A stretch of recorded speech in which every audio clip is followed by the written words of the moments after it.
Great. Good morning, everybody. Welcome to the July module through the Community Partner Outreach Program.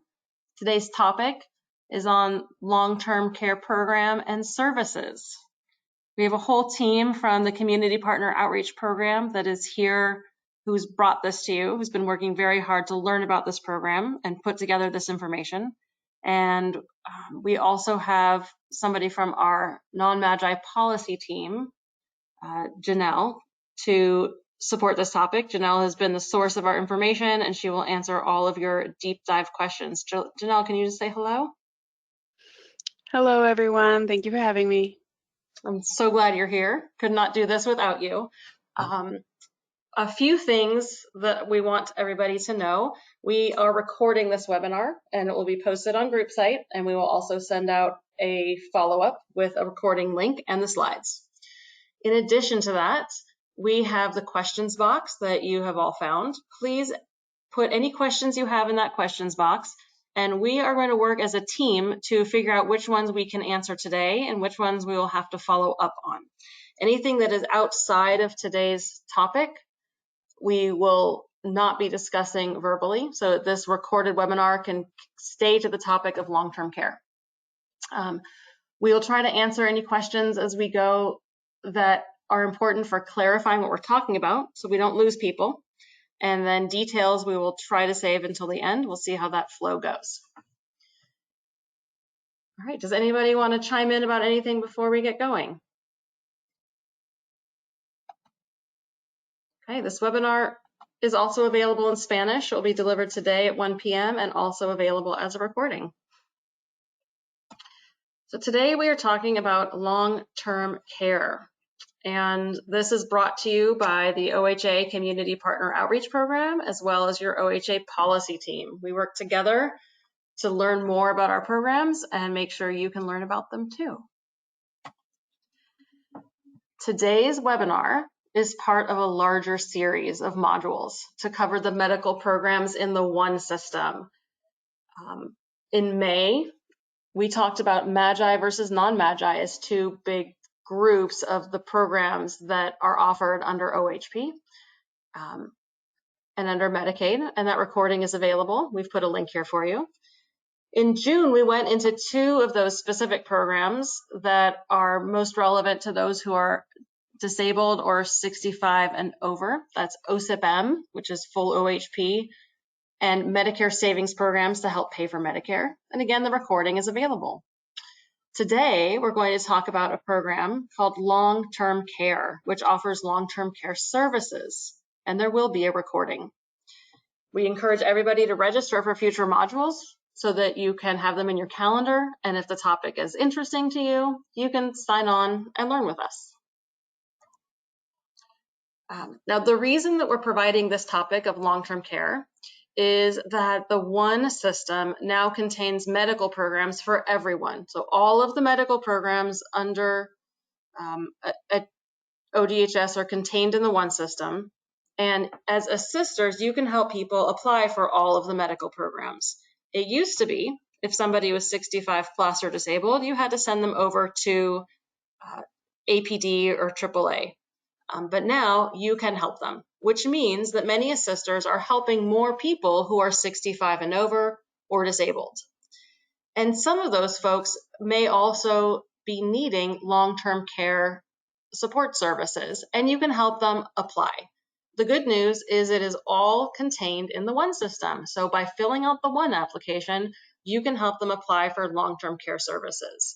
And today we're going to talk about what the long-term care program is and what the state plan personal care program is. They're a little bit different, and you'll understand them hopefully by the end of today. We'll talk about who is eligible very broadly. We won't go into details about eligibility, but we'll give you a broad sense. We will talk about how these two programs pair with medical benefits with full OHP. And then we'll talk about something called lookbacks. Lookbacks are when we look to the past to see what resources somebody had and how that might impact their eligibility. We'll talk about those and how they work. And we will also talk about something called estate recovery and the limited situations when that applies. and Janelle is here to answer your questions, and others are here to answer your questions as well. Okay, we're going to start in with just what is long-term care. So at the very basic level, long-term care is a set of services that provides assistance with someone's daily needs. It's when they cannot take care of their daily activities of living. Now, there are three kinds of long-term care services. There's a program for the aged and physically disabled, and that's what we're going to talk about today. That is a program that provides assistance to adults with physical and or cognitive disabilities, like mobility challenges or dementia. However, there are also programs for those who have an intellectual or developmental disability. We're not talking about that program today. It has different eligibility criteria and different parameters, so that would be a topic for a different day. There's also a program for behavioral health services, providing assistance to those who have a behavioral or mental health diagnosis that's severe enough to need assistance on a daily basis. That is also a different program, and we're not talking about it today. So we just wanted to make sure that everybody understands we're only dealing with one piece of this long-term care puzzle. I'm going to try to remember to pause and ask our other facilitators if we have any questions before we move on.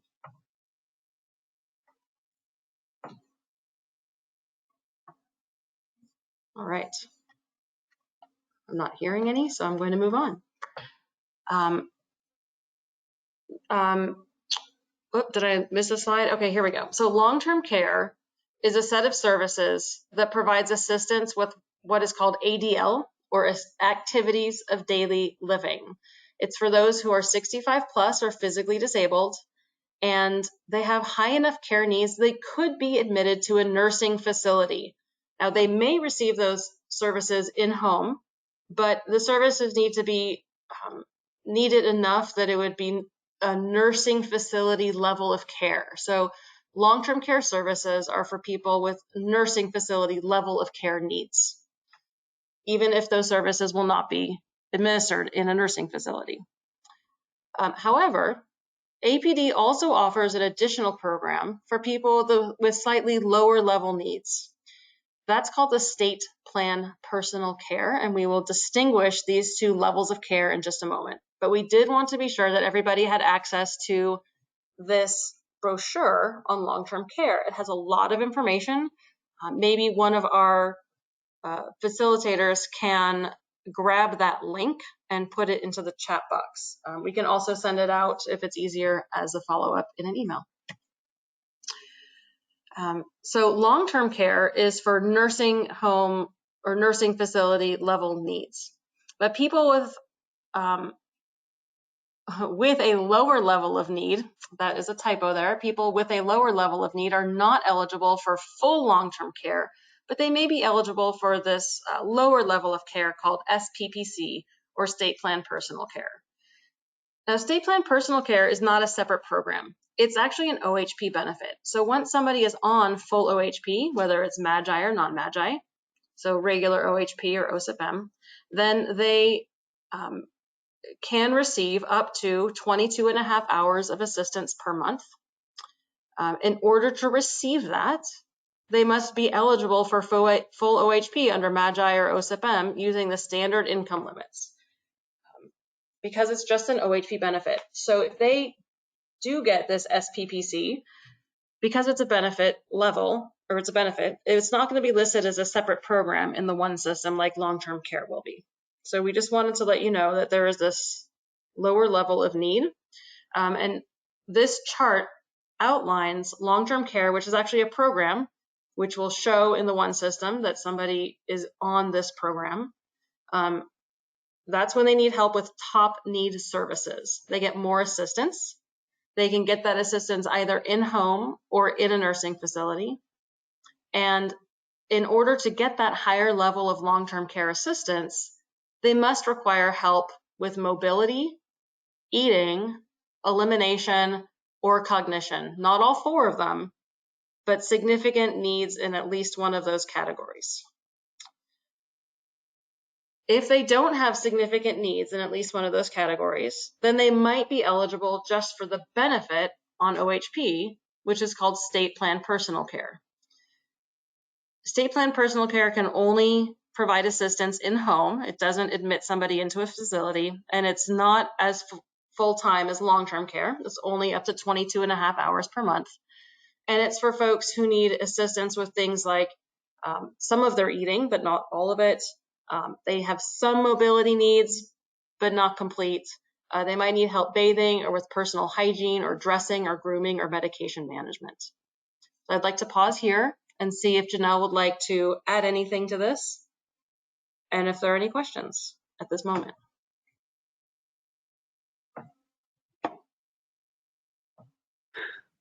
This is Janelle. I think you did fabulous in going over that. I just want to make sure that everybody does know that the long-term care covers all of the things listed here, and then the state plan personal care only covers those lower level things. Great point. Thank you. Do we have any questions from the questions box, folks? And nothing in the question so far. Okay. People don't even know what to ask yet. If somebody's going to be eligible for that more full service level, the long-term care, which is that program level service, they might be able to get it in-home through an in-home care agency or a state-approved care provider of their choosing, or they can get that care in a nursing facility or a community-based care facility. So I'm not, Janelle, can you speak a little bit as to whether people have a choice or whether it gets decided based on their needs? It is the person's choice. As a matter of fact, the program was specifically made so that people could, to kind of try and keep people out of a nursing facility, which is a much higher level of care, and give them the ability to choose the comfort of their own home or those assisted living facilities, foster homes, and things based on their own needs, like what they decide that they want and need. Great, thank you. And we did have a question just come in, and I think it was relevant to this slide and then the previous slide, but it does say, does a DHS case manager determine the level of care, or how does that get determined? Janelle, can you speak to that? Yeah, so yes, a DHS case manager will do an assessment, and we'll talk a little bit about that in some later slides, and it determines the level of care, and it's not something we're going to go into exactly, like what determines levels. There are numbers that go with it, 1 through 18. We're not going to go into the details of that, but yes, that assessment will say how much help they need in each area. And then that helps to determine their eligibility, as well as however many hours they may get if they choose in-home care. Thank you. Any other questions before we move on? No other questions in the chat yet. All right, so here's something that's important to know. Long-term care is only available to OHP members with full benefits. So you have to be eligible or become eligible for full OHP in order to get long-term care, right? So you can have OHP without long-term care. Many people have that, but you can't have long-term care without full OHP benefits because OHP actually pays for your long-term care. Now, long-term care can be paired with either full OHP benefits under MAGI or under non-MAGI, which is called OSIP-M. Because it needs to be paired with full benefits, it is not available for those on COWAM or COWAM Plus, because COWAM Plus is really a short-term program for those who are pregnant and is not a long-term program.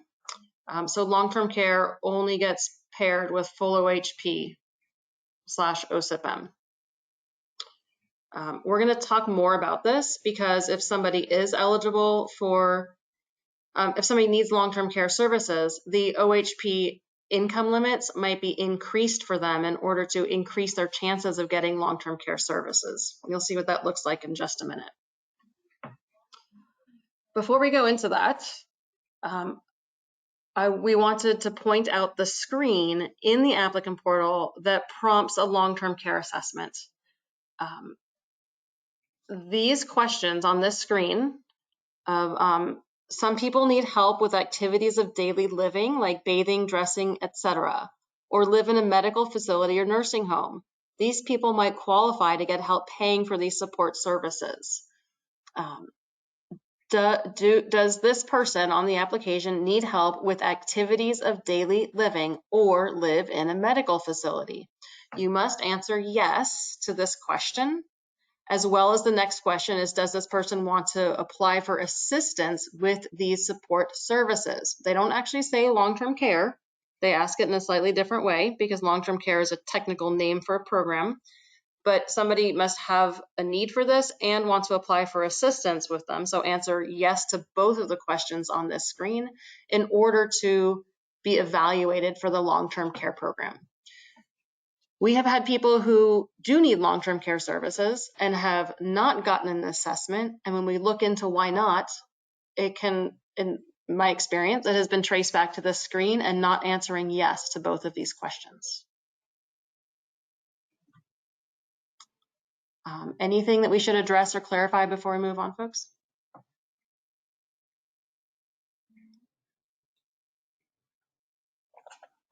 There is a question in the chat that I think I may need some clarification from the individual who asked it. It says, if you don't have OHP but apply to get long-term benefits and get denied, does this then open up other opportunities for an individual?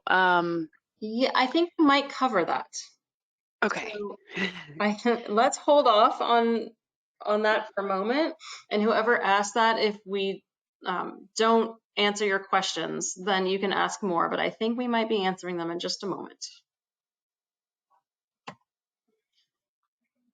All right, now if somebody is applying for OHP and answers yes to those long-term care questions, in order to be eligible for long-term care, because it is a separate program, they will need both an interview and an assessment.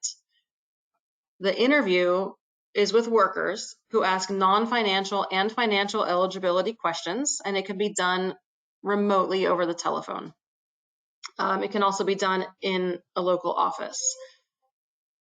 In addition to that, they will need a physical assessment to assess their level of need, and that needs to happen in person.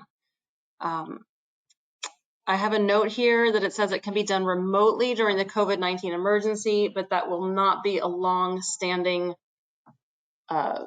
option. The workers and the whoever does the assessment really needs to assess their level of need based on that kind of 18 level point system that Janelle was talking about that we're not going to go into, but that's how we determine what level of care they need and how many hours they are eligible for receiving care. Janelle, anything else to add here? Oh, I think you covered it well. Okay. This may start to answer the question from the box that Janelle read aloud. Applicants in need of these APD, long-term care services, that one program that we're talking about today, may be eligible for OSIP-M coverage, that's that non-MAGI OHP, at a higher income level. So essentially what OHP says is, oh, you know, you're a higher income limit than OSIP-M. If you were just applying for OSIP-M OHP, we would not find you eligible. But we do see that you have a higher level of need that would fall into the long-term care services category. We want to be able to help out. So we have a system and a program to bump up the limit under which you can be eligible for OSIP-M if you also need long-term care. So if you need long-term care, you can be eligible for OSIP-M up to 300% of SSI. The resource limit still applies like it would if you're applying for just OSIP-M. But if you also need long-term care, your OSIP-M income limit bumps way up to 300% of the supplemental security income amount. Now, we do have this note here that says it can be even more with an income cap trust. ICT is income cap trust, and we will be talking about that in a few minutes. So even if you're over 300% of SSI, you still might be able to get long-term care services with a yet different program. So hang tight for that one. That's if you're eligible for OSIPM, or that's if you're getting OHP under OSIPM. However, if you're not in that OSIPM category, which is 65 plus or disabled, and you're in the MAGI category, so let's say myself, I'm under 65, I'm not disabled, but I get in a car accident and I need long-term care services. I would just be applying for regular MAGI OHP. And in that case, the income limits don't change. I would still need to be under that. Those limits for an adult, for a single adult, are 138% of the federal poverty limit. But there's no resource limit. So if I have $500,000 in my bank account, that would not stop me from getting onto MAGI OHP, and therefore it would not stop me from getting long-term care services. So depending on where you fall in the 65 plus or disabled categories, you are going to have different income limits and different resource limits to get onto your OHP and therefore to get long-term care. That probably sounds pretty confusing, so I'm going to pause in a minute to let that sink in and have people ask questions. Whether or not you're getting your OHP through MAGI or non-MAGI, there is a 5-year look back for disqualifying transfer of assets. Now that sounds pretty weedy, but what it basically means is that we don't want people transferring assets to family members or others at less than market rate simply so they can be eligible for state programs in the future.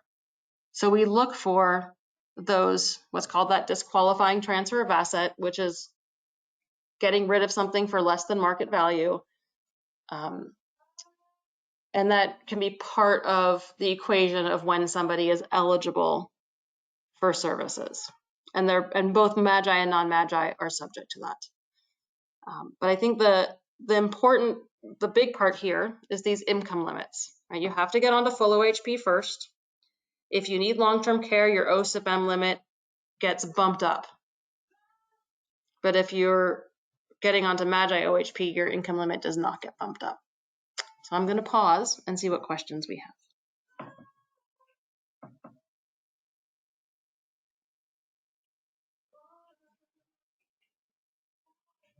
I don't see any new questions that we haven't already answered. Okay. Then I'm going to keep going, and we're going to talk more about this to hopefully further clarify it.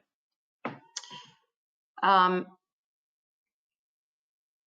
right. So if somebody needs long-term care services and they're above the normal OSIPM limit, we actually bump up that OSIPM limit to 300% of supplemental security income to help them be eligible for OHP and for long-term care. But even if they're higher than that 300% of SSI, they could still be eligible for long-term care with something called an income cap trust. So I think the message here for me to share with everyone here is that even somebody with higher income can get long-term care services. How they get it and how the money works may look different. But if people need long-term care services, they should absolutely apply, because the state has a variety of programs to help make sure they're getting the services that they need. So that's the first kind of that's that first detail that I wanted to point out, is that depending on higher income, we have different programs to help people get long-term care. Now, those who are going to get onto long-term care through MAGI, because they're not over 65 and not disabled, still must disclose their assets if they're going to be wanting long-term care. The reason for that is that ongoing in the future, they're probably going to switch from being eligible for MAGI to being eligible for non-MAGI. So those assets are going to come into play. So we need to know what they are now to make sure that they're part of the whole equation, even though the assets will not stop them from being eligible now. After 2 years of being on long-term care, they're probably going to qualify for disability and switch over to that non-MAGI OSIP-M, where assets are part of the equation. And Can I yeah, clarify something real quick? I'm so please. sorry.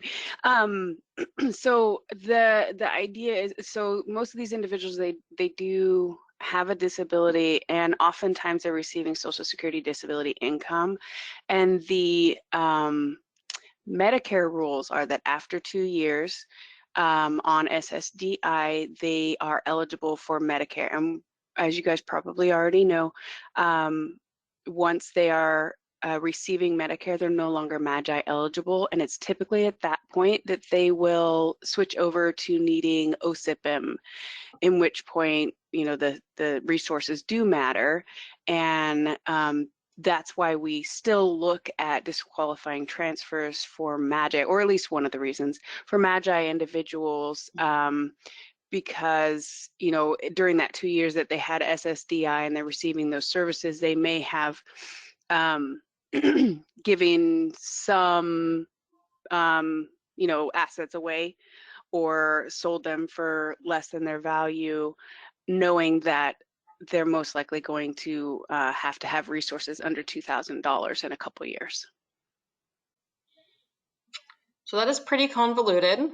I'm guessing that some people might have followed that and some people might not have. If you did, big congratulations to you.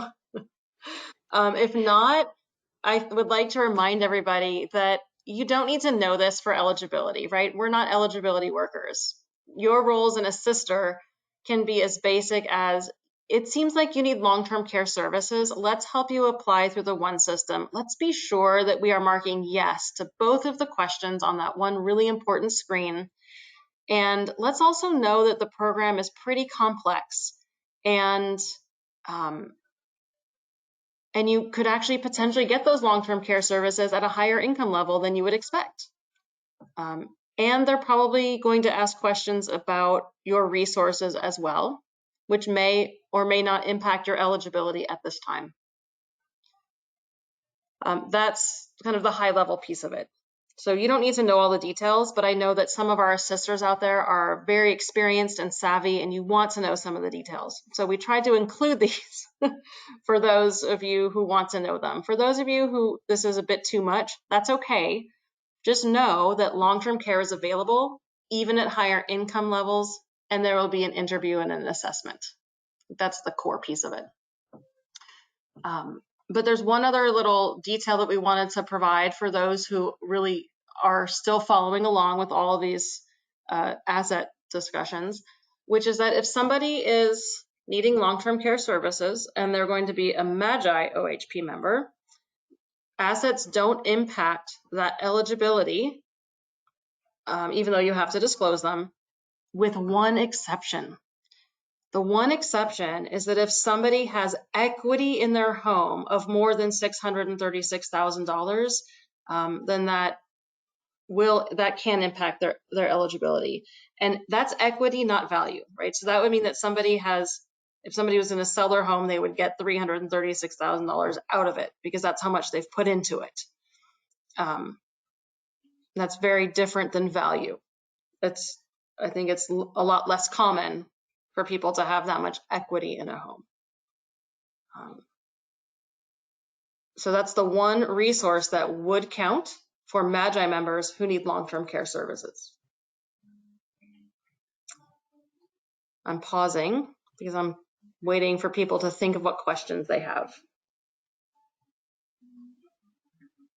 In fact, I would like to do a little check-in and see how many people are, how are you doing on the lost scale? The lost scale is 1 through 3. 3 is totally lost. 2 is medium, I'm sort of hanging in there, and 1 is I've got this, I'm following you. So 1 is I've got this, I'm following you, 2 is medium, and 3 is I'm totally lost. Okay, we have 1s and 2s, and we have a 3, and we have mostly 1s and 2s. I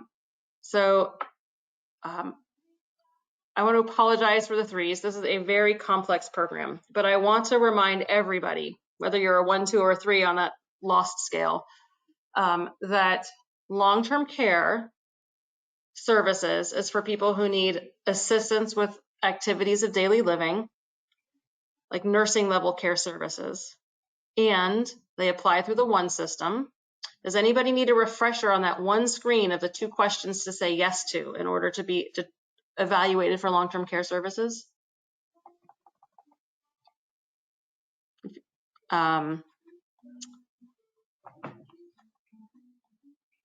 I see 1 yes and a couple no's. So I'm just going to go back really quick, just as a little review, and say, right, where is it? Oh, I think I missed it.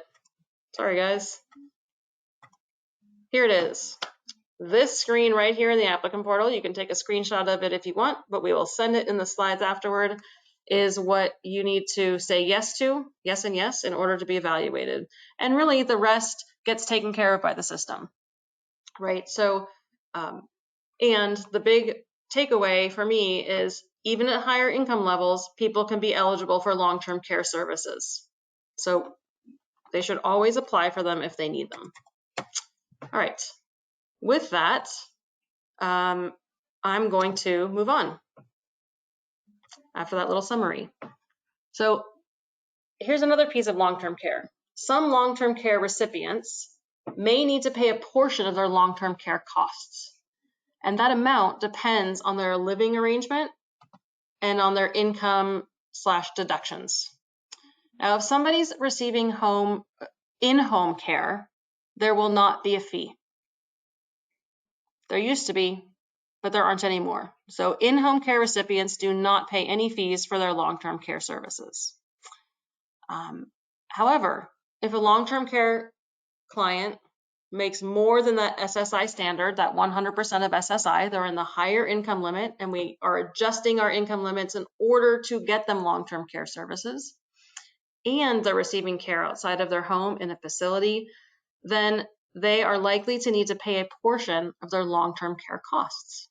The idea is that if they're in a facility, all their daily needs are being taken care of, their housing, their food, everything else they need, and so they don't need as much. Some of that money then gets turned over to help pay for their long-term care services and for supporting them in those ways. Janelle, anything else to add to that?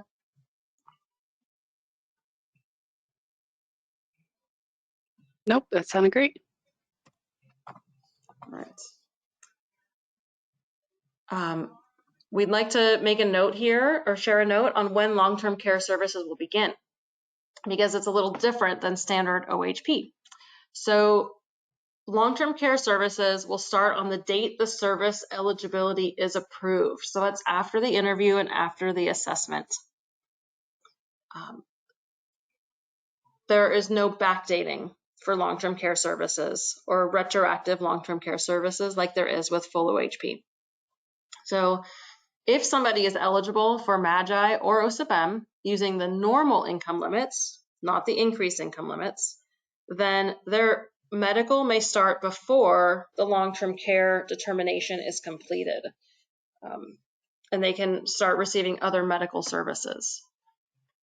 But if they're only going to be eligible using those increased OSIP-M limits, they will only get that OSIP-M under the increased limits once they're determined for long-term care. So that OSIP-M won't start until the long-term care eligibility is approved.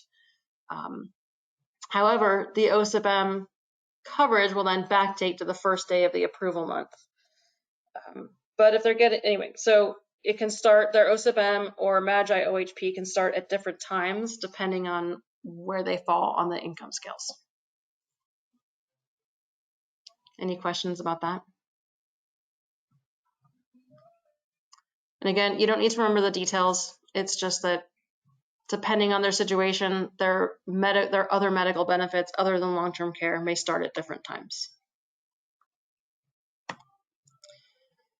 Right, this is a screen in the applicant portal of what it looks like when somebody is pending for a long-term care evaluation. Pending completion of application process for medical assistance. Where does it say long-term care here? I think medical assistance, is medical assistance long-term care, Janelle? It will not actually ever say that it is pending specifically for long-term care. It will always say that it's pending for medical assistance. If they are eligible for OSIP-M, as you said in the previous slide, without, having the requirement of the long-term care, then it will approve and that referral will go through, and then the long-term care will be added once they're approved. So it won't actually pend. If they need that approval for long-term care in order to be eligible, it will look like this and say it's pending medical assistance waiting for that long-term care approval. Gotcha. Thank you. All right. This is a note about something that we always talk about, which is that we always screen people in, we don't screen people out, right? We're not eligibility workers. We should never say, I don't think you're going to be eligible because, or I don't think you're eligible. We always want to have people apply if they're interested in receiving medical benefits or long-term care services. And one of the big reasons is that there are several ways to get long-term care, even for those with higher income. So that higher income will not necessarily prevent somebody from getting long-term care services. People with earnings may be eligible for Employed People with Disabilities program.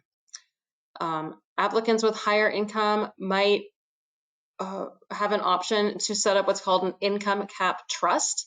That is where they basically turn, if they have more than 300% of the SSI standard, then they can turn their money and their income over to a trust that then gets managed to pay for their long-term care services. They really just give up control of their money to a trustee, and that trust pays for those long-term care costs. But the state has these various different ways to help people get long-term care when they need it, even at higher income limits. So you don't have to remember income cap trust. That's okay if you don't. Just know that even at those higher limits, there are creative ways for people to get what they need.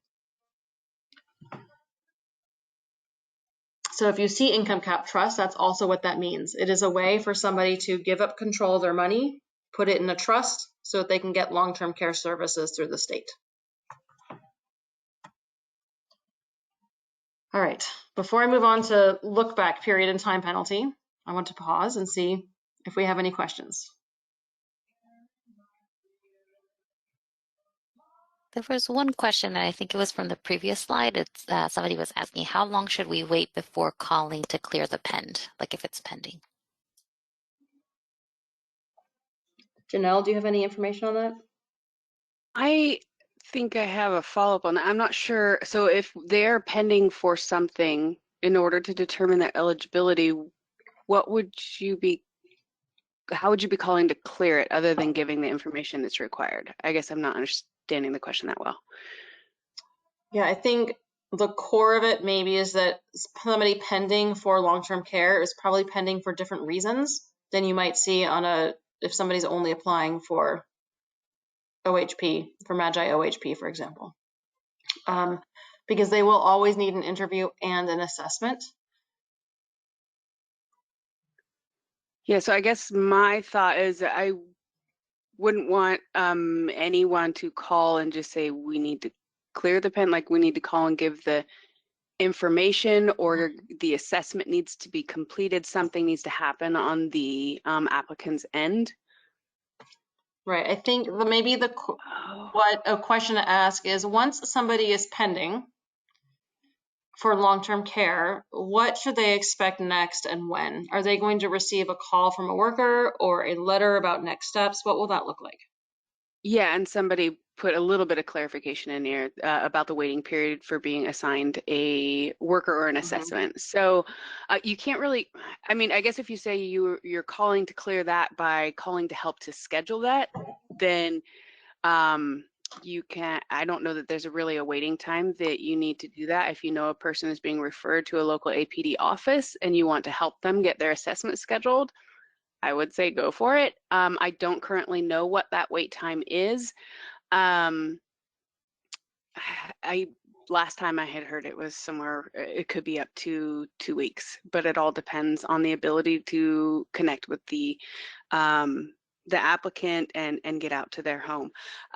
So what will happen is a referral will be sent to our central coordination unit, who will figure out which office is nearest to that person and assign it to a case manager. They will typically call the person and ask a few questions to screen them and make sure that they're not just completely, not eligible, or maybe misunderstood the questions or anything like that. And then they will also schedule the assessment at that point in time if they're able to get a hold of them.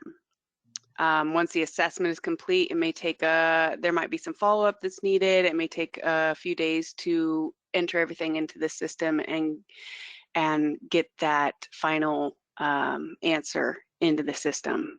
But yes, a call is the first step. Thank you. If there are more questions about that, you're welcome to ask them. We'll see what we can answer. Christina and others, any other questions before we move on to look back period and time penalty?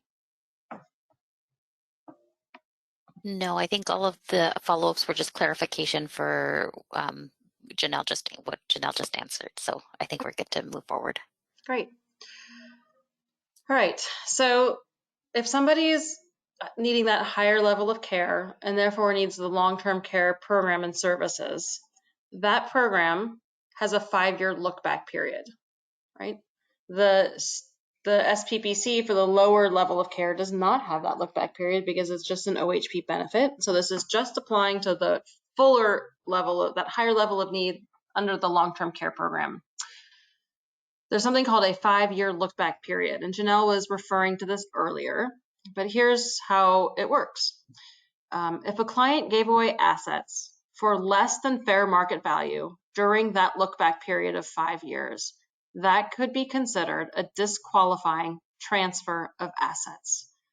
The reason is that long-term care does look at, especially under the non-MAGI, if you're getting it under OSIP-M, it does look at your assets. So if you got rid of some assets for under market value, that is going to change your eligibility. There's a 5-year period during which you can't do that before you are kind of in integrity with the program. So people may lose eligibility for long-term care services for a period of time if they have one of these disqualifying transfer of assets in the past 5 years. There's a whole equation for that. We're not going to go into those details, but it can prevent you from being eligible for an amount of time. If they would otherwise be eligible for OHP or OSIP-M for that full medical benefit package, then they can keep that OHP Medicaid if they're otherwise eligible. Now, the time penalty is based on the dollar amount of the transfer. So if somebody had a property worth $100,000 and they gave it away, that is going to be a larger amount of time before they're eligible for long-term care than if they sold it for $80,000, which is under market value, but that dollar amount of transfer is different and it will result in different amounts of time until they're eligible for long-term care services. However, a client can reapply for long-term care services at any time. So once they're found ineligible, they probably want to figure out the best time frame to reapply by working with an eligibility worker. Janelle, do you want to add anything here or clarify anything? I think we have a slide coming up on the estate administration unit, and a lot of this has to do with that, the fact that oh, there you go. Yep, next slide. So the disqualifying transfer assets kind of stems from that. The state wants to be able to recover the money they have spent on the care of an individual once they pass and no one else has, children or anything have any part of that. But so that's the main reason that we look back 5 years and make sure they haven't given that money away so that then it can also be recovered. Right. Now, estate recovery is something that many of you may have seen in the rights and responsibilities section of the application. And it gives people pause because they often don't understand it and because it sounds scary. So we wanted to take a moment to clarify it. And the core of it is that when you pass away, the state may require your estate to repay a certain amount of money to help cover the cost of your care. Now, estate recovery applies to clients receiving long-term care services, but it's quite complicated. We are not going to go into detail because we cannot. It is too much. But we do want to offer a few pieces of information. The first one is the estate recovery brochure, which is actually quite helpful. You can always direct questions to the state administration unit or an attorney. But here are the, whoops, is there animation here? Yes. So here's what I really want you to know. Estate recovery happens, but only rarely. It only claims sometimes. The estate recovery unit will defer a claim, meaning not make the claim right now, if there's a surviving spouse. So if somebody is concerned that if they pass away, they don't want the state to take their home because then what will happen to their spouse, we wanted to point out that the first orange box here says DHS and OHA will defer a claim for money if your spouse survives you. Okay. Now, after that spouse passes away, that may be different. Okay.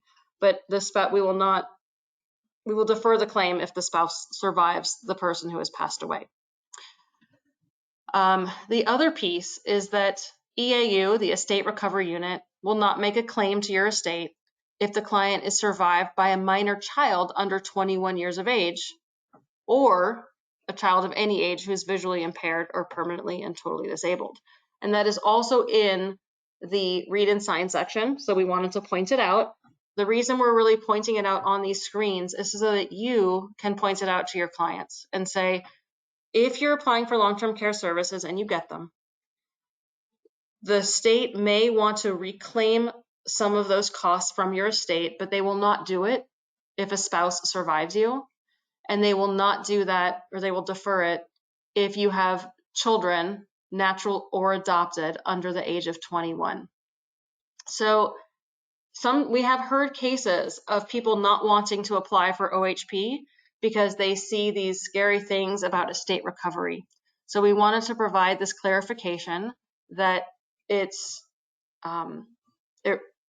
mostly comes into play with long-term care services, and it only applies if there are no surviving spouses or children under 21. Janelle, do you want to add anything there? The only thing I will add is that staff will not get into, they are directed not to get into any details of state recovery. So if you ask the case manager or the eligibility worker, they won't be able to answer any questions. If there are any specific questions about a specific case, you have to actually contact the estate administration unit that's listed there on the brochure. And that is going to apply to us too. So you can ask all the questions you want in the questions box, but we probably can't answer them. I think the core piece here is that this only applies in these limited circumstances where there are no surviving spouses and no surviving children under the age of 21, adopted or natural. And hopefully that can address some of the common concerns that we've had about estate recovery. Okay, we also have a lot of other resources we wanted to point you toward for people who need assistance with activities of daily living, or ADL. These are additional programs and other programs that we wanted to be sure you have access to so that you can share them with your clients who might need assistance, either while they're waiting for long-term care or in addition to or instead of. I'm guessing that we have some additional questions now in the questions box that we can start to try to tick off. So I'm going to turn it over to my great facilitators to see what we can pull out and discuss as a group. This is Christina. I just wanted to read one out that a question that Janelle had already answered in the questions box, but I just wanted to point people to the link that she posted on here. But the question was, at the hospitals, it would be great, or it would be so awesome if we could find out who the assigned workers are so that we can help facilitate with folks in the hospital that cannot advocate for themselves. And then she had asked any idea of how we might find out who this info or who would be super great if we could reach out to our sisters if they can't get a hold of somebody. So anyways, Janelle had posted a link in there that has a directory of all of the APD offices, like by zip code. So I think just a really great resource if you are, I think especially if you're working in the hospitals and you're trying to, it's part of the discharge planning for clients, and sometimes it can be, urgent situations. The APD offices are always great because they're able to kind of look into, as long as you have all of the identifying information for the case, they'll be able to pull up the information and get a caseworker assigned a little bit quicker. We had that happen. I know that in my region, I've helped a couple of our sisters who had been in situations like that. So that's a good resource for you all. And the link for that, the directory was in the answer there. Thank you. Right, I'm also going into the questions to see what we have. We have a few minutes left here, but are there any other questions you wanted to flag, Christina or others? There was another question that just came in that says, normally we have a contact, oh, sorry, wrong one. Remember who already has OSIPM and wanted to apply for long-term care? How do we report changes? Is there option? Do we need to choose in the one portal? Great question. Once somebody's already on OSIPM or OHP, how do they then say they are interested in long-term care? Does anybody have an answer to that? So I'm no expert on what applicant portal looks like. However, I would, those two questions that we showed are the drivers for the long-term care requests. I am assuming that you report a change and change the answers to those two questions, and that should get the referral going. Thank you. That sounds right. If anybody wants to chime in on that experience, if they've had it, then we appreciate it. I had two sisters that replied, report a change in circumstance, and yes, what Janelle just said. Thank you. Janelle, I also see a question here that the question is, what if somebody is on long-term care and they don't have a surviving spouse, but they do have a surviving child, and that child then turns 22? So that's getting into the estate administration unit's details. So I really couldn't tell you 100% for sure, but I believe that when they turn 22, then that estate is no longer protected. So so if someone passes away and their child is 22, they're going to not hold back on that estate recovery. Yeah, that sounds right. But for details, please contact the estate recovery unit to really learn how that works. And another reason, just like all of our programs, estate recovery is so complex and can be case by case. So that's why they tell us not to say anything, because you may have an experience with one person where they went ahead and, tried to recover something from, I don't know, the sale of the home. But another case, that's not necessarily going to apply. So they really can't give blanket, this is what always happens answers. Right. We are at time. So unless there's anything else to wrap up, I would like to move to finalizing and ending our webinar. Yep, I don't see any other questions in the question box. Right. Well, thank you, facilitators. I want to remind everybody attending today that we do have our other modules posted on group site. So if you'd like to go get a refresher on MAGI versus non-MAGI, or OSIPM and Medicare savings plans, those are available for you to listen to. This one will be posted soon. We want to thank you for being here, for asking questions. And if you have follow-ups, Feel free to ask questions. We are going to send out a follow-up email, and you can send us additional questions if you'd like. Your questions help us learn too. So thank you for joining us. Thank you for learning, and thank you for everything you do out there helping people get access to medical coverage. Have a terrific Tuesday.